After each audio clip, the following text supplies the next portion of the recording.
సాధారణంగా పిల్లలకి ఈ మధ్య కాలంలో ఈ సోషల్ మీడియా కావచ్చు, లేకపోతే ప్రింట్ మీడియా కావచ్చు, ఎలక్ట్రానిక్ మీడియా కావచ్చు, ఈ చేతులు అరచేతిలో వచ్చేసిన తర్వాతన ఒక తప్పుని ఎలా కవర్ చేసుకోవాలో నేర్చేసుకుంటున్నారు. చిన్న వయసులో నేర్చేసుకుంటారు. చిన్న వయసు గ్రాస్పింగ్ కెపాసిటీ ఎక్కువ ఉంటుంది. టీచర్ల మీద ద్వేషంతో ఆ టీచర్ల మీద లైంగిక వేధింపులు, దొంగ కేసులు పెడుతున్న అమ్మాయిలు ఉంటున్నారు. టీచర్లు ఏదో ఒకటి తప్పు చేసి వాళ్ళు ఒకటి కొట్టగానే హింసించేశారంటూ మా కుటుంబాల దగ్గరికి వెళ్ళిపోయి ఆ తల్లిదండ్రులు వచ్చి టీచర్ల మీద గొడవలు చేస్తున్న సంఘటనలు కూడా చోటు చేసుకుంటున్నాయి.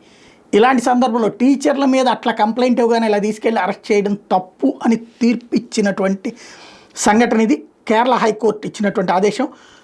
ఉపాధ్యాయులు ఇతర బోధన సిబ్బంది మీద ఫిర్యాదుల విషయంలో తీసుకోవాల్సిన చర్యల మీద కేరళ హైకోర్టు కీలక వ్యాఖ్యలు చేసింది.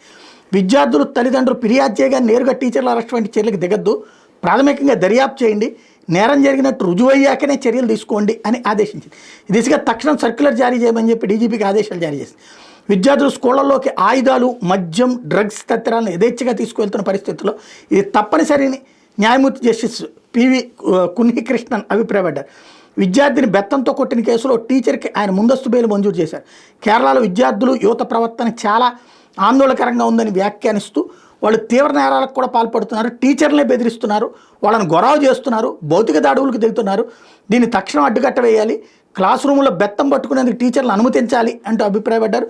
ప్రతిసారి బెత్తం వాడాలని కాదు, అది టీచర్ల చేతిలో ఉంటే చాలు, తప్పు చేసేందుకు విద్యార్థులు జంకుతారు, తప్పు చేసిన విద్యార్థులకు టీచర్లు చిన్నపాటి శిక్ష విధించాలి, అది నేరమేమి కాదు, పైగా అంతిమంగా మన విద్యా వ్యవస్థ మరింత బలోపేతమయ్యేందుకు తోడ్పడుతుంది.